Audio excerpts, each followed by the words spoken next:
Welcome, everybody, and thank you for joining us. My name is Christina Caesar, and I manage the marketing and communications team at Synergy Technical, and I'll be moderating today's session. Today's webinar will cover Microsoft Identity Governance, a solution within Azure Active Directory that one of our solutions architects, who I'll introduce shortly, will demonstrate, how it protects all of your business critical applications. Just a reminder that today's session will be recorded, and make sure to send any questions that you have through the Q&A function within Teams. Just a little bit about us. Synergy Technical is an IT consulting firm headquartered in Richmond, Virginia. We have clients in over 70 countries and all 50 states, and manage over 2 million licenses of Microsoft 365 for our clients through our licensing and managed services practice. In February of 2020, we were awarded the Microsoft 365 Security Deployment Partner of the Year award. And a large part of that success is the work done by today's presenter, Adrian Amos. So Adrian is one of our best sales engineers and solution architects who has a deep level experience in the Microsoft suite, both productivity and security, and who's had the honor of running customer immersion experiences at Microsoft Ignite for several years, as well as client engagements and more. Honestly, Adrian, the list could go on. And with that, as I brag about you so much, I can kick it over to you. I think we're ready to get started. If you want to share your screen, we can get this thing going. I know there's a lot of content that you want to go through, so. There is, and I'm super excited to get going with it. I thank you, Christina, for the kind introduction. I am going to share my screen. I turn out to be really terrible at sharing my screen, so please let me know when you're I will. Yeah, okay. I'll get you up there. Yeah. All right, fantastic. I did something right. You did it. I live in the admin world, so it's tough to switch back and forth to the user world. Anyway, so thank you so much for joining us. Really excited to cover some of this content. Everything I talk about, I tend to say is my jam, but my background really is identity management. I spent several years both at DoD and international manufacturing organizations. Identity was always a big challenge. We dealt with a lot of cross-forest trusts and just some of the really strange and esoteric, identity challenges that really plague large organizations. And at my last role, over a decade ago, before coming to Synergy, one of the big challenges that we really had to deal with was a shift in the way that we managed access to applications and resources and groups and and stuff on premises as we began to look toward a future that was cloud focused. And the challenge that we faced in doing that was that everything was based on this very old rigid structure in Active Directory, where there was a single admin, right, who managed all the glorious file shares, and then there was a help desk, and they actually were completely separated organizationally, completely different organizations, right? So the help desk was contracted out. They didn't share the strategic vision for how to manage access into this organization. So what ended up happening was you had 30 or 40 file shares spread out across the organization, right? And for every share or every even folder within a share, there might have been 3 groups, one to gain read, one to gain write, and one to gain modify. And the help desk would field a call from a user that said, I can't get in, so they would add them to the read. Then they'd say they can't save a file, then they give them write. Then they'd say, well, I can't change the file, well, then they give them modify. Now a user has every possible permission across every single file, and as they change their organizational structure, as they go through the join, remove, or leaver processes, a lot of times those permissions would be left in place. And to make things more complicated, the previous administrative team, including both the admins and the help desk, really didn't understand the purpose of how Active Directory groups are intended to be used. And so as I've gone forward and done security immersion experiences over the years, one of my pop quiz questions that I really like to pose to organizations, and specifically to IT admins, is, do you know every kind of group that is supported in Active Directory and what its actual purpose is? It turns out there are actual purposes to the difference between a domain local and a domain global group, but it is exceedingly rare that those differences are honored, that they're used the way that Microsoft intended when they created those group types, right? What we ended up seeing in that organization, and what I see in a lot of organizations, is that either every group is domain local or every group is domain global, and users and resources are added to the same group at the same level, right? So what's intended to be done is domain local groups grant access to a resource. Domain global groups contain the users. You put the one group in the other, and the user gets nested access through. Why that's relevant to this is that in Azure Active Directory, we also support multiple different group types, but I want us to start thinking about managing access to resources very differently.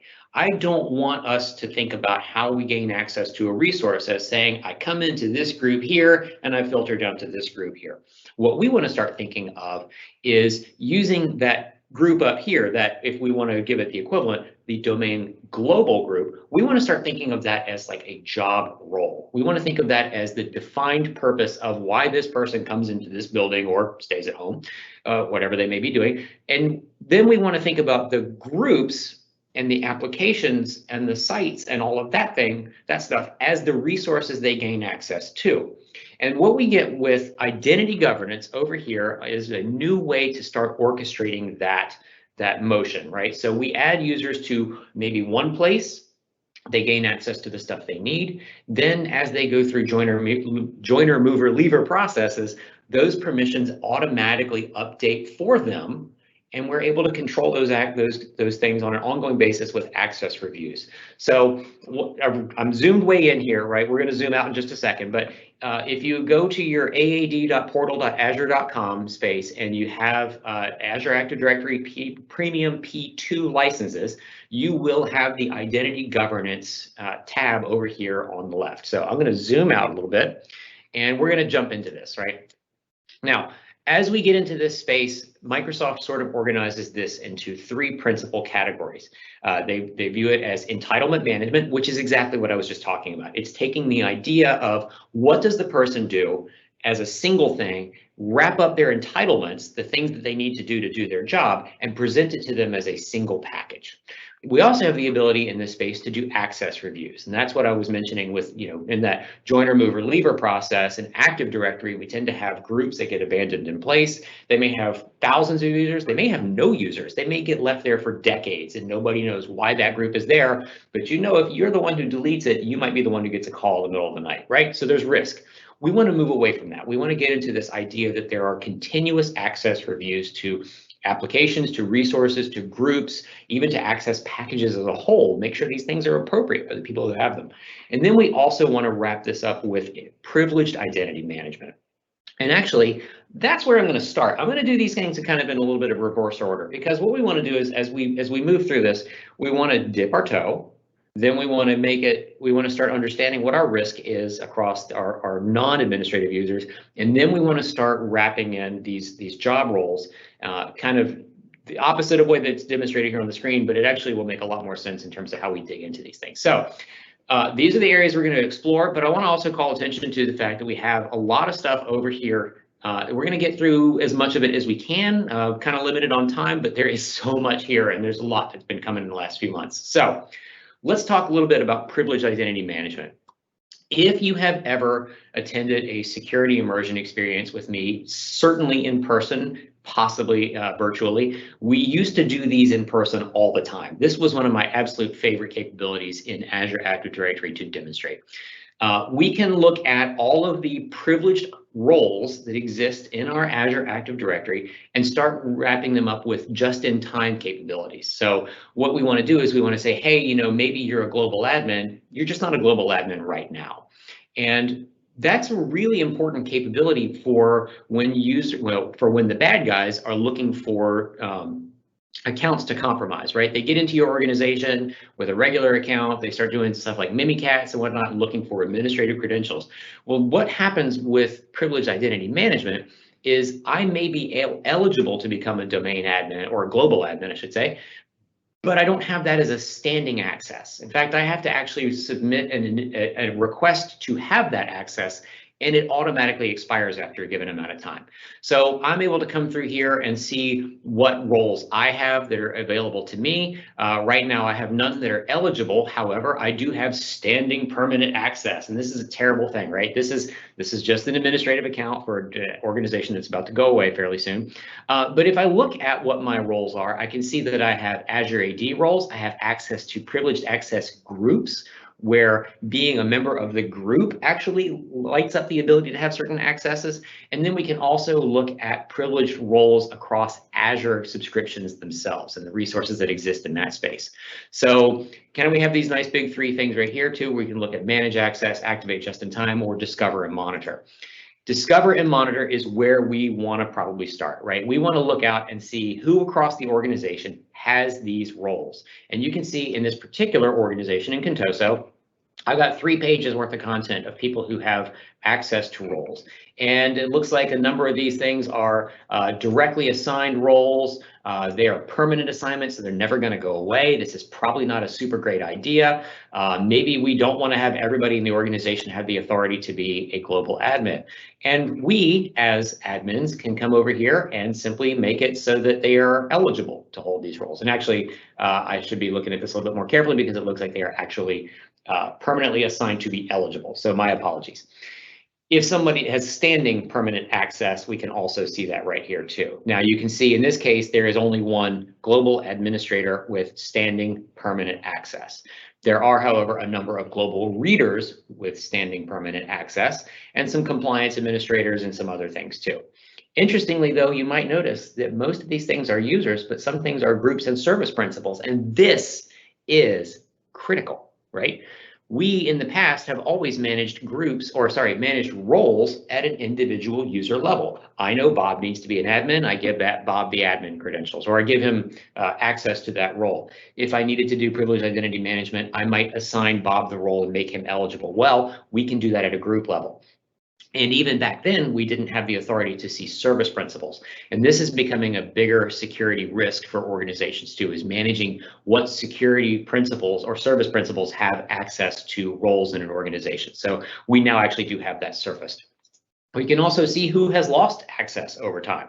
In my organization, I haven't really done a lot of revocation, so I can see who my users are. I can see if they have it scoped to the entire Azure Active Directory. I can actually scope these roles down to administrative units. So if you haven't looked into that, we're not covering that today, but administrative units give you the ability to delegate authority to subsets of your organization.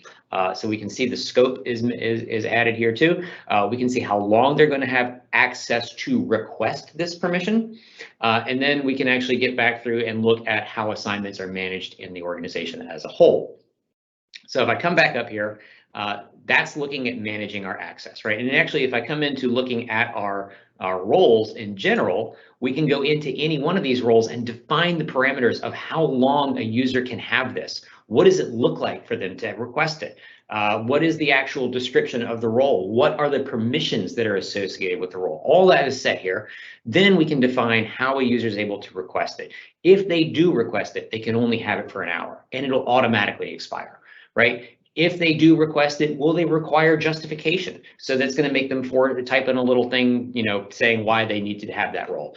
If they need it, are we going to force them to go through an Azure MFA prompt? Are we going to require them to submit a ticket? Are we going to require approval? And if we require approval, who is the approver? Do we want to have it go to a specific user, or do we want to have it go to a group of users? So kind of first person there wins kind of thing.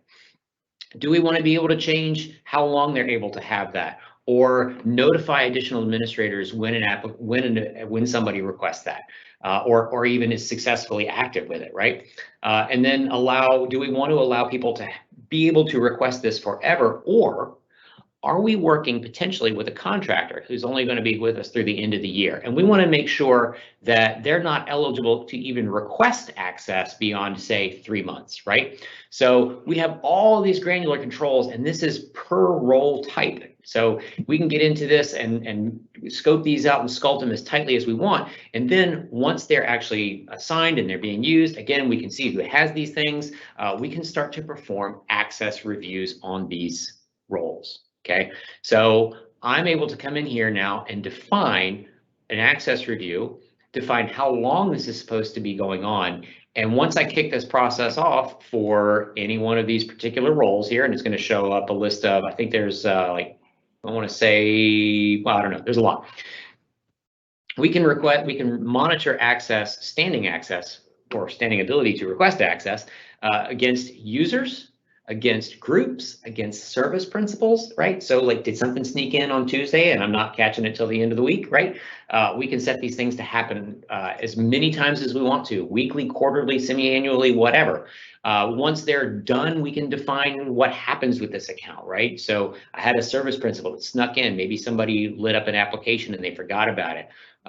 After 3 months, we kicked off a security review and we found that this resource should no longer have access to this role. So now we want to be able to, at the end of this review, define that access be removed, right? And then we're going to send a notification to an admin, let them know, hey, we took this action, we deleted this access.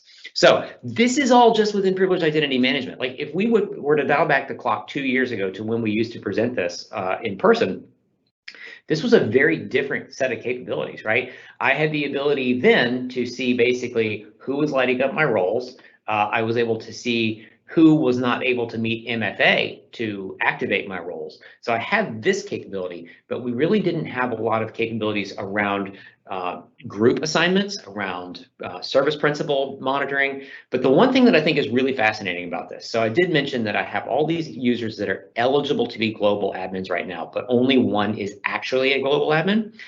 What this ends up looking like if somebody does start scouring against our Azure Active Directory is really cool. So if I have standing permanent access to a role, right, and Johnny Bad Guy gets in and he's looking around in our organization, and this, I'll relate this back to Active Directory in just a minute. Johnny Bad Guy gets in and he decides he's going to take a look through our list of users for who all is a global admin, right?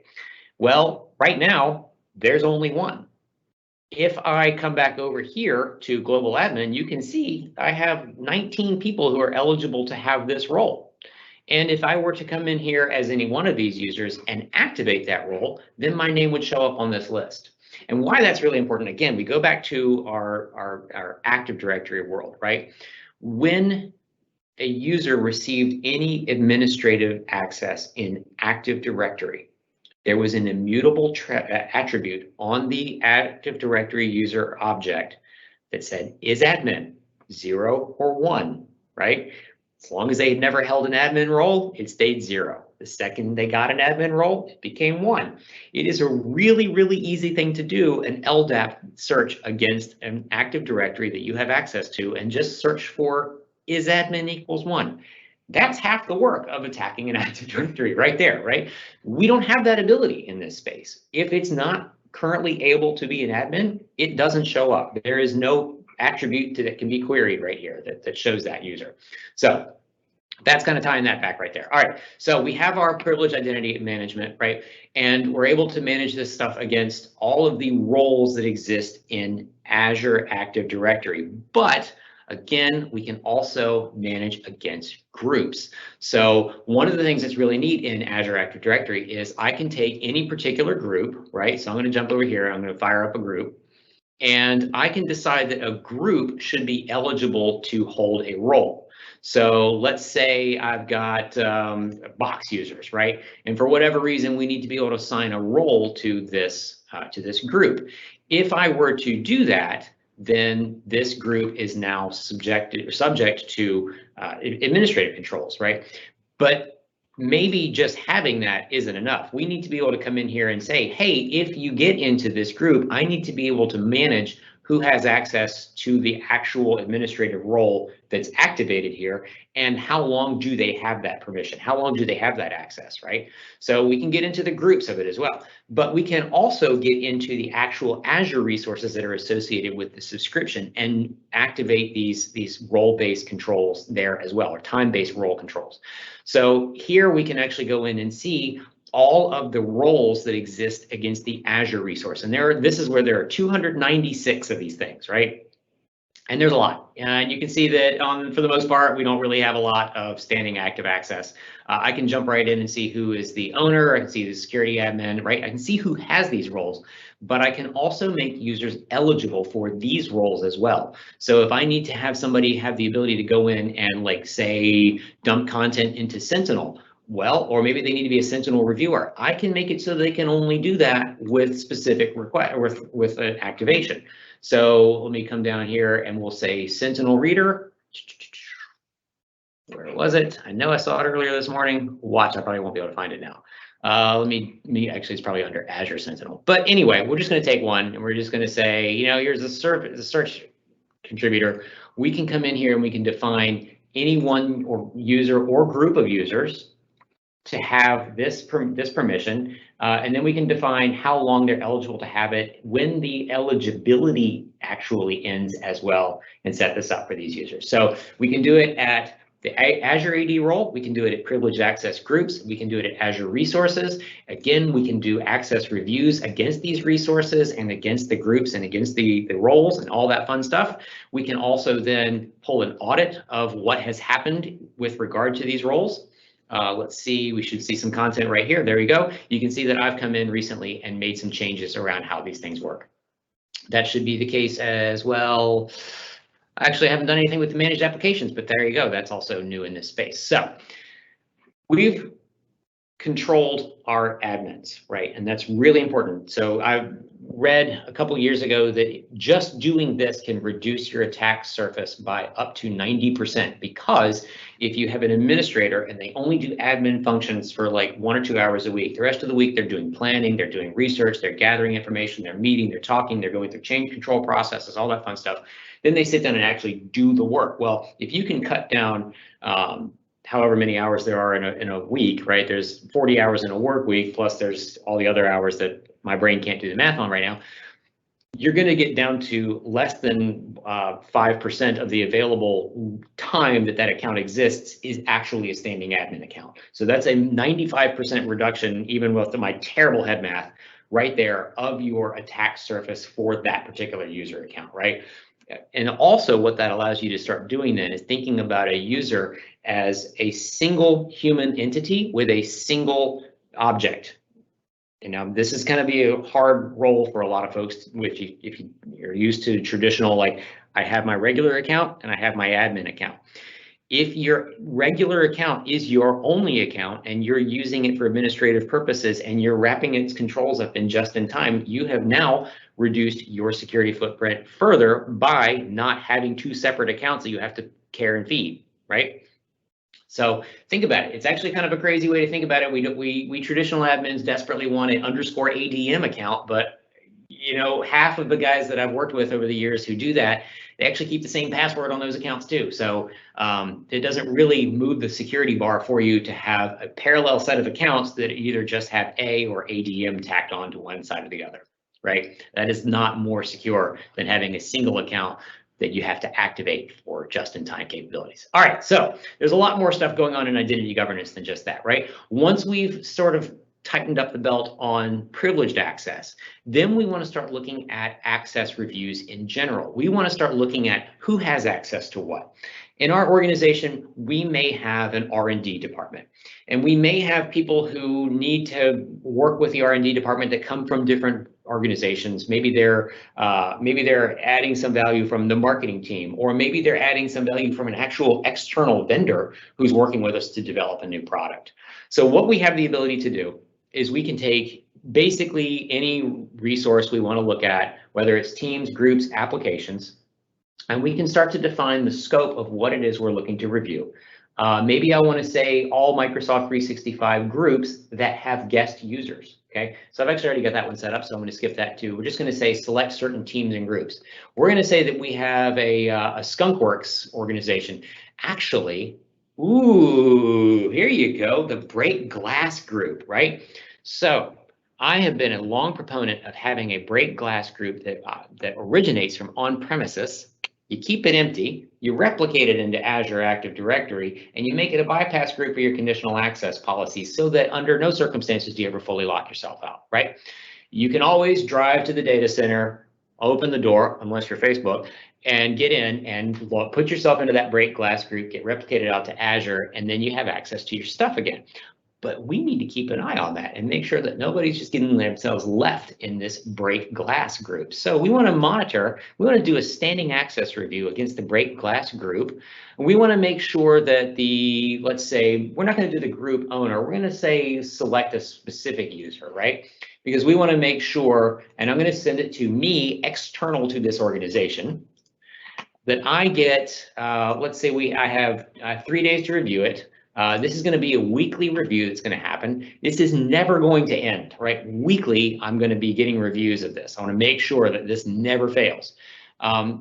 If I do not respond to the review within 3 days, I am going to automatically have the system remove users from that group if it can. If it comes from on-prem, maybe I'm not going to be super successful with that. But I'm going to try to remove users from that group. Maybe I got group right back enabled. What we're going to do then is we're going to notify somebody in that organization that a user has been removed.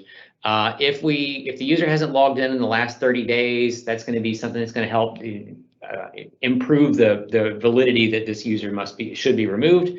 We're going to then say, okay, that sounds great. We're going to say nuke break glass users. Bang, bang, bang, right? That's really important. We want to make sure that we are keeping this group clean, okay? So now we have a self-solving problem, right? The break glass group shouldn't be used for standing access. Well, now we're not using it for standing access, but we also have these other controls and these other things that are sitting in here too. In the HR team, we want to make sure that they're self-auditing, right? And we're okay with that. They know what they're supposed to be doing. They're able to go back through and make sure that they've got the right access to the right things. But we also want to have these reviews that make sure that we have guest access properly managed. So in this case, we have a review set up here that resource owners become the automatic reviewer of the groups that have standing guest access. If those users do not respond in time, it falls back to an IT admin. We can actually set up this thing to go and, the same thing that you just saw right here. We're doing this on an ongoing basis. In this case, we're not taking any change right here because I actually have some demo content right here, but we're just notifying an admin and say, hey, you have standing group access to guest members. They probably need to go. That's probably not how you want to do this. And then we can actually do some really cool capabilities around what happens to that guest user should they lose the access. So I'm going to get into that in just a moment, right? So we've got our access reviews, and this is kind of the way that we're thinking about identity governance, right? Again, we've tightened up the access for our admins. Now we look out and see what do people have standing access to, and should they have it, and what should we do about it? Then once we've established that the right people have the right access to the right things, now we can start building those job roles. And when we do that, we're going to start looking at entitlement management. Okay, so, and again, I'm probably going to go through this a little bit backward, right? This is kind of funky stuff here too. We were talking about external users, and we have these external users that we have invited into our organization to do work with us. And traditionally, what ends up happening is, say, somebody who's a member of a team invites somebody who's a member of an external organization. That creates basically like the shadow account, if you will, within Azure Active Directory. The user logs into that. It ties security controls around that and ACLs and all that fun stuff. But then when that user moves on, the object is orphaned. It's just sitting out there in Azure Active Directory, right? At some point, you have to go out and remove it, or the user themselves can go in and say, leave the organization. Yeah, you might have decent success with that. But we actually now have the ability to manage the life cycle of external users. And if I turn these settings on, once a user loses access to the package that they were invited to use or that they were assigned to use, we can have the system automatically disable the account or automatically remove the account. And we can define what's the grace period for how long they should be able to sit here in our Azure AD before the account gets deleted. So maybe you have a policy in your organization that says after 14 days, if they haven't gotten access to something, or maybe the access review programmatically removed them, whatever the case may be, now we're going to take the next step and just remove this account. We're not worried about this, right? We have the logs, they're saved in Sentinel, or they're saved in Log Analytics, or they're saved wherever. We can safely remove this account. If the user needs to re-request access, it's not going to get tripped up over, hey, there's a new account with the same name. It's going to be fine, right? Usually going to be fine. So we now can say, okay, well, we've got some good governance controls around how to manage external access. Now we want to define what external access looks like. Who do we do business with? And how much business do we do with these folks, right? I have in this aging and nearly dead Contoso environment, I say that because it's almost up on its 2 years expiration date and it will go away, and I'm very sad to lose it. I have created 2 connected organizations in this space. They both happen to be Azure Active Directory tenants, but these are organizations that represent business partners of Contoso. So in this case, Sendemo, which we'll see the experience from that side in just a moment, they come from sendemo.com, right? They have their name out here defined, and they're an Azure Active Directory. We then can decide who internally manages the relationship with that organization. Okay, so we got Alan sitting here on the inside. He's managing access for these users. And then at the other organization, we have a couple of users that have already requested access. So we can see who's coming in and who's gaining access to our systems from that side. If we go back up and look at the other one, the Synergy technical one, we're going to see the same content, right? We get the name, the organization. We can see, that they were created by, how long this has been here. So you can see these capabilities have actually been here for a little while. We can define again who our internal sponsors are. We can add additional internal sponsors. We can actually now do this as groups. And then we can see who our external users are who have come in and requested access and worked inside this organization. Once we've done that, right? And again, this doesn't have to be in this particular order. This is just the way that I've done it. Now we start sending out feelers into our organization and we say, hey, department heads, I really would like it if you could identify what are the cloud resources that your users use, okay? So I'm going to ask the R&D team to put together a list of how people interact with their stuff, right? So do we want to allow external users to be able to come in and gain access to this? And we'll be able to get very granular with that. But what are the resources that your people use, whether they're applications or SharePoint sites or groups or distribution groups versus security groups, right? How do people work with your stuff? And at this point, I'm not super worried about what's the access level that they work with. I just need to know what are the things and how do they work with them. And if I need to add resources to it, I can go out here and search through my Azure Active Directory and add more stuff, right? I've got applications that I can synchronize and pull over from enterprise applications. So we're able to see the stuff that exists out here in our cloud instances.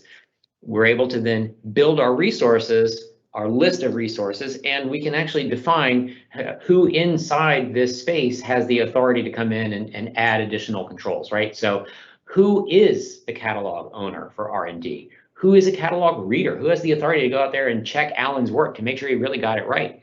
Who has the ability to then assign packages to certain users or define what those packages even contain? And I've skipped all around it, but now let's come and actually talk about what the actual access packages are.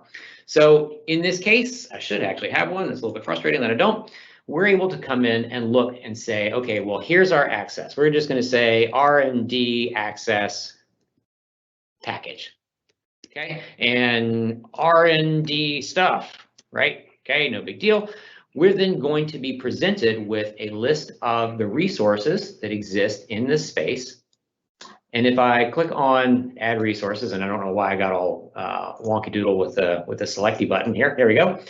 It's going to show me only the resources that exist within that catalog by default. Now I can reach across other things if I've given myself permission to, but I'm going to say that, for this access package, whatever this one is, we're just going to go ahead and add you to just these 2 groups.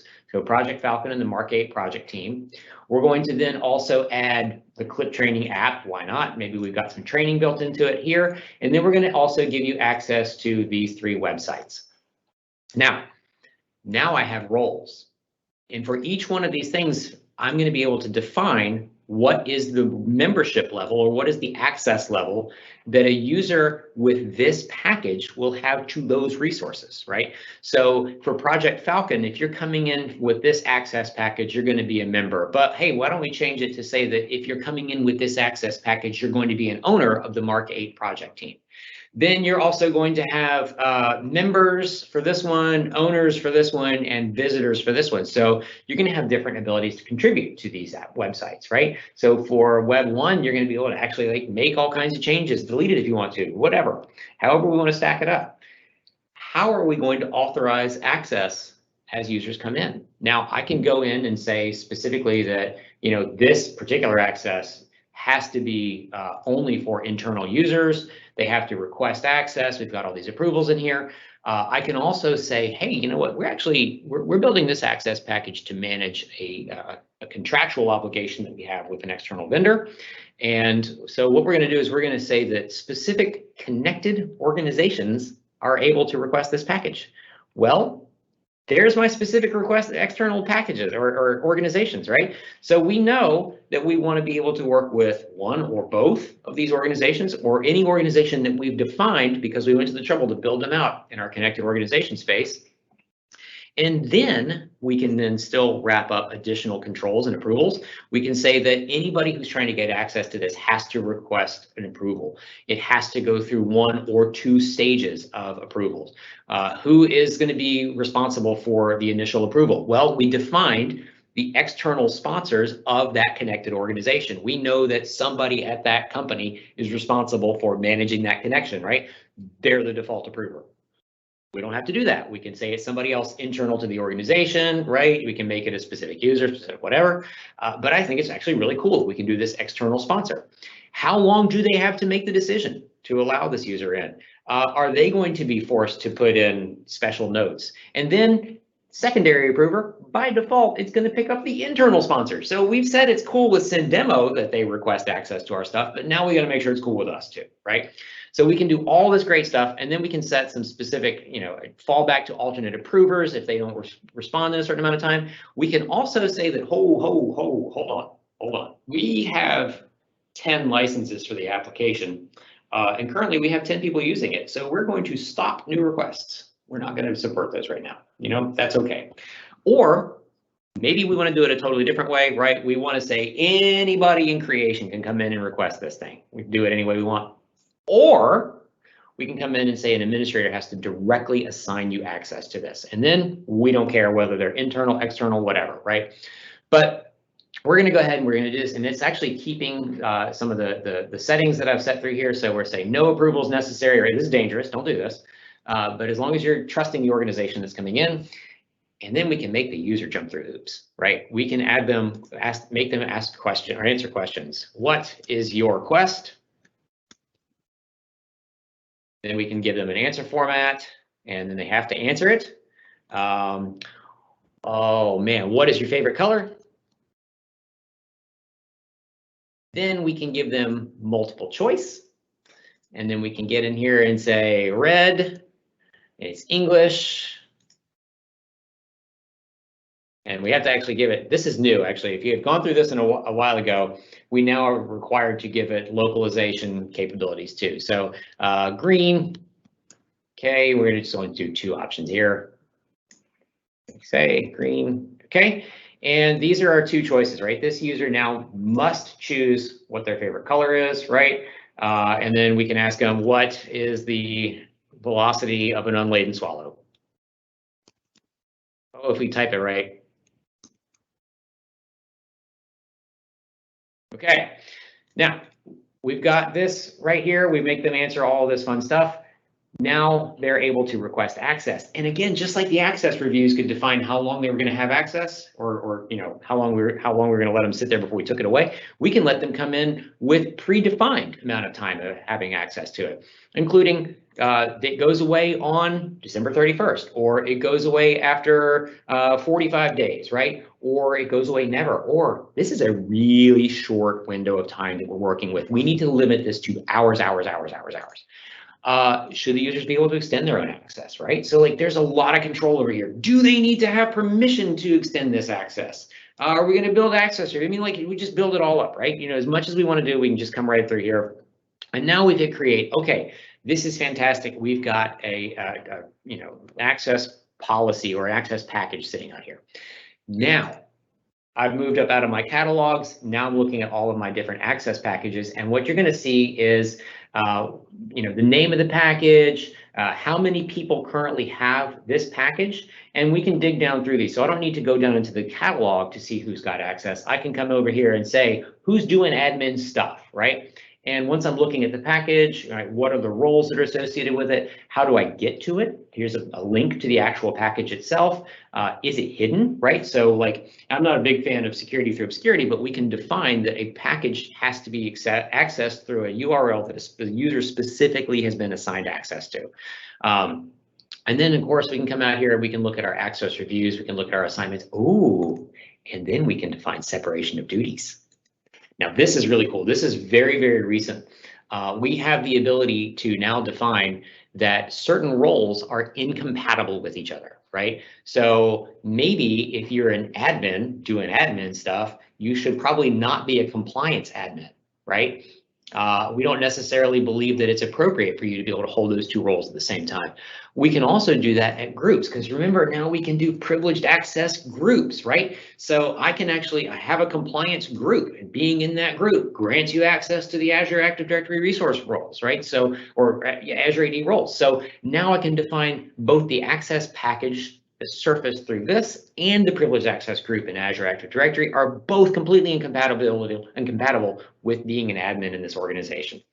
I can look at all the different ways that a user can request access to this, whether it's an internal request only, because yeah, we can separate those. This policy is just for internal people. This policy is for external people. This policy expires access after 45 days. This one doesn't. So we can be very separate. We can take the same exact access package and assign it out to lots and lots and lots of different ways, lots of different people, directly assign people into it. And then we're going to move into what the user experience is like, because it's actually pretty important that we cover that. So this is my actual access into that same organization. And the way I'm getting to this is by going to myaccess.microsoft.com. And by default, by clicking on this particular link, it's going to take me into the name of that organization, and I'm going to be able to see what access packages are available to me. And hey, there's my admin stuff, right? There's my compliance admin for external users. I can see both of them and I can request both of them. I just can't have them both at the same time, right? They're incompatible. It doesn't mean I can't have one made to me. I can't have them both at the same time. That's really the point. Okay. I can also see what I have current access to do. And once I'm there, once I click on any one of these, I can see what are the resources that are associated with this package. And if I click on these, it's going to take me into these spaces, or I can decide that it's no longer appropriate for me to have access. I can remove myself from it. Have I lost access to things over time? Yes, as a matter of fact, I sure did. Can I re-request it? Well, oh, hey, cool, look at that. Even though I lost access to it at one point, I've already re-requested access to it. I still have access.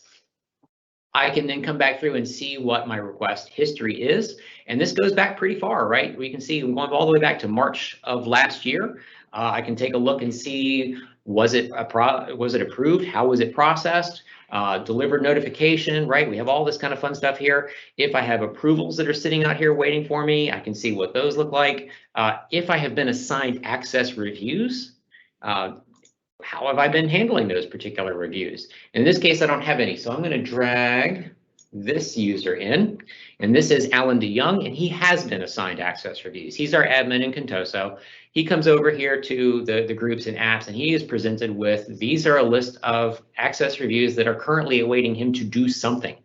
And he has access, oh, review guest access. Yikes, yeah, Alan, you need to get on that, right?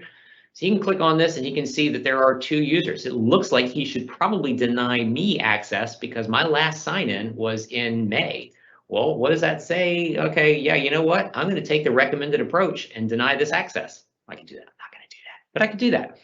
I could accept the recommendations, and that would take it for all of these users. I should, as Alan, I think, also have access packages to review. No, I don't. That's okay. But as a actual real user, right? So we're going to tie together what we're doing right now with what we've been doing over the last couple of months.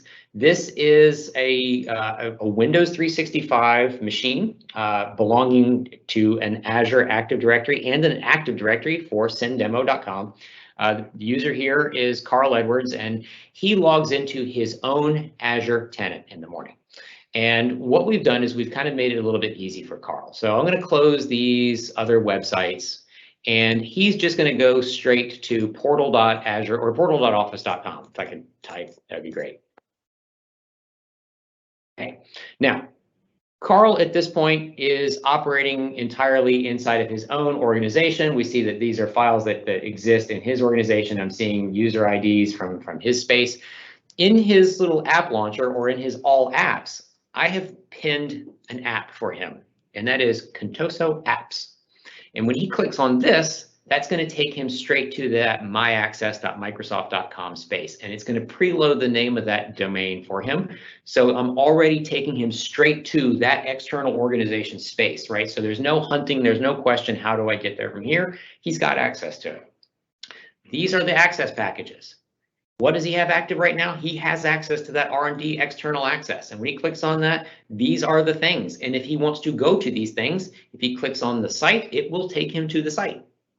So he doesn't have to try to remember his way around to get back to these things. He just has access. He can look through here and see these are the groups to which he has access, right? So this was the actual SharePoint site. This is the group. So if I'm patient and wait for this thing to flip and flop through here a couple times, let's see, there's Contoso demo. I want to look at my groups. There we go. Here are the groups. I'm going to look at the Mark 8 project team, because why not? You can see that this is now actually him in his account in that environment. I can see the Outlook link, the SharePoint link, or the Teams link for this group in this external domain. And you can see, again, he's already identified in this list of members as a guest.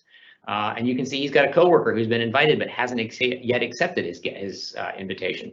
And when he opens Teams on the web, not specifically on the web, but in this particular case, it's how it chose to do it, it's going to take him into that Teams environment. And you know he had access to 2 particular teams in that space. Well, there they are, right? None of the other teams that exist in that organization are being surfaced to him. It's limiting his access to these things that he has that he has access to. Now, this is where it gets really cool, and I'm really excited about this, because one of my favorite things about this is how do you know it all worked, right?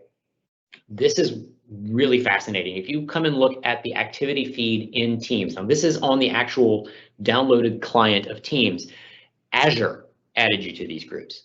Azure did it. So if I need to revoke that access, Azure will reach in and remove that access. And if that's the last access package to which Carl has access, will it delete his account? Yes, it will. And we actually can watch this happen. If I were to add Carl to an additional access package, while I had the relevant groups standing by, you would see his name get added to the list. So what identity governance is doing is literally going out and adding these users to these groups, to these resources, to these sites, so that you don't have to, and then removing those accesses programmatically when they're done, when the access review expired, when their permission expired to the package, when whatever, the guest account was deleted. All of these things are completely within your control. And the user, simply by having received the invitation and clicking and accepting it, will see both of these environments inside their Teams environment.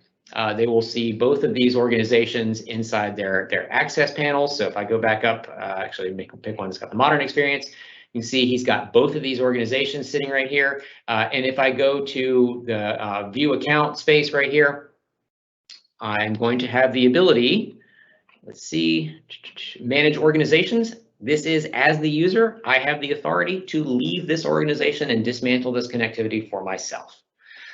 So that's a lot, right? We've covered a lot of space in simply identity and access and identity governance. I'm going to go ahead and stop sharing my screen, and I would be happy to open it up to any questions that you may have. Adrian, I got one. That was fantastic. Thank you, as always. But I've got a good list. I'm ready for it. So first, in a hybrid one-way sync environment, I feel as though I can't take advantage of this until two-way sync is enabled. Is that right, or am I in error? And I read that directly. Sorry, it's just that's all right. So an error. It's going to depend a little bit on what is synchronizing. So, a hybrid one-way sync environment can be all the identities flow into the cloud, or it can be all the identities and all the groups and all the memberships and all the accesses and all that fun stuff. If that is the case, what you'll see when you try to activate an access package is that the package will error out, or it'll time out. It'll just sit there forever saying delivering. And you can actually go through the access packages and look at the state of delivery of the access package, and it will tell you exactly what's causing that problem. This can be a future state, rollout for that kind of configuration, but we are also seeing a lot of organizations. In fact, my Sendemo environment has 50% of its users are replicating from on-premises, and 50% of its users and groups exist as cloud-only objects. So for the cloud-only objects, we actually started with them in this entitlement management process, and where that can really help you work over time is really in mergers and acquisitions. So if you're bringing in groups of users into your organization, if most of your workloads have transitioned out to the cloud, however, whatever mechanism you're using to join people in, like for remote work, right? Maybe they're not coming in over VPN, maybe they're cloud-only users. Start there, manage the accesses for the things that they need to use there, and then backpedal into whether or not you should look at stepping up the two-way sync. The other thing I'll say about that is that if you are licensed for Azure Active Directory Premium P2 and you're doing one-way sync, you're leaving money on the table. There's a lot of capabilities that can be extended with that two-way synchronization. Oh, well, that leads me into my next question. What licenses are required for identity governance? Everything here is a capability of Azure AD P2. And in fact, this whole section, this whole topic is one of the real key highlights of the differences between P1 and P2. Okay. Next one. If I assign someone to perform an access review, how are they notified, and can the system send reminders? Yes, so actually that's a great question, right? So when the access review is created, there is a reviewer defined, and it can be a person, it can be a group, it can be whatever. They immediately get a notification. However, if the access review is coming due, and I'm going to see if I can find where I have this on a screen here, there is the ability to sort of kick that review. You can send a notification to the person to remind them that they have something to do. And actually, I like doing that when if it's a self-review where the users kind of get a notification, hey, you're kind of waiting on you to knock this out. Right. You can set up, the reviewer can set it up such that it's a self-review where they get their own notifications. There's also the ability to send a separate notification once the review is complete. So think about that in terms of like you're working with an external auditing team. They're asking you to perform these reviews on a quarterly basis. You want to get the notification that there's a review to do. You want the people who are requesting access to interact with the review itself. Then once it's all completed, you want the notification that it's done to go to the auditor. Right. I'm going to bring it back a little bit. Sorry. So one of our tenants, so they currently have P1 in their tenancy, and in order to take advantage of the time-gated admin access controls, would they have to upgrade their entire tenancy to P2 or only upgrade their primary admin accounts? It is, so that's a good step-in way that we've seen organizations do this. And it's what Microsoft has recommended for a long time. If you're looking at taking additional protective controls for your admins, step them up to P2 first for this specific capability around privileged identity management. Yeah, that's a great way to get started in it. It does actually light up additional controls across the organization, but in order to leverage them properly, you would need to light up additional users as you roll them into these capabilities. Okay, awesome. Next one. You don't need to license your guest users for this, though. That's one thing I want to call out, right? There's a guest to internal member ratio that has to be met, but lighting this up for 5 guest users or whatever the threshold is, you only need to have it for X number of internal users to open it up for X times Y external users. How did you know? I was just about to ask about guests. So what happens to a guest account after their access is removed? You have the authority to either have them disabled or actually disabled and or removed programmatically by Azure. So again, it helps reduce the administrative burden on that joiner, mover, leaver process. In fact, we're looking at ways that organizations can actually step up security between a true public cloud and a more restricted private cloud by actually using internal users as guests to the more restricted cloud, so that they can have their accesses removed and like thoroughly isolated from those workloads. Huh. Okay. So next one. So can the privileged identity controls extend to privileged access groups, and what does that have to do with Azure subscriptions? Yes, and we did cover that a bit. Some of that capability is in preview, so it may not exist across all tenants, but yeah, you can absolutely surface all of the service principals and security groups that exist and monitor and do access reviews and all that kind of fun stuff, and do just-in-time controls against groups. Yes, so like I said, there's 296 different Azure subscription roles that exist. Right now, I believe you cannot create a review that does all without grabbing all 296. There's not like an all button. Right. But yeah, we can absolutely do it, and you can get as granular and tight as you want to with those. All right. So I only have one more, and then I'll close out. I know we're short on time. How does the user in one organization know that they have access to items in another, and how easy is it to move back and forth between organizations? That, actually, I will reshare my screen for a second, because it is easy to miss that. And let me reshare here. Again, terrible at being a user. Oops, I think I just messed myself up, actually. No, you're good. You're there. No, I think I actually dragged. There we go. So I'm looking at what my user has access to, and some of these things are in the newer experience, and some of them are slightly older. When the user goes to myaccount.microsoft.com or myaccess.microsoft.com and get rid of all this stuff, right? We don't care about what organization it dumps them into. When they go to myaccess.microsoft.com, if they're in multiple organizations, they're going to see that list of organizations sitting right here. And at any point in any one of these organizations, they can always go to my account and view my account. And that's where they're then going to have the ability to leave an organization. So if they click on that button, they're going to lose access to the things that exist in that other organization. They can be reinvited or whatever needs to happen. But gaining access to it is truly as simple as clicking on this little organization button right here. I did try to simplify it for my users by surfacing a link into that other organization, so that they would just have one-stop shopping. In fact, in the app launcher, they just go to their business apps location and they can go straight to it. Awesome. So that's all. Great. Thank you very much for the presentation Q&A. That's all I had kind of in the chat. And there was a note, we need to remove Dan Finn as a global admin. Oh, don't worry, that's happening. Also, we've confirmed that workadoodle is a technical term. That is a thing.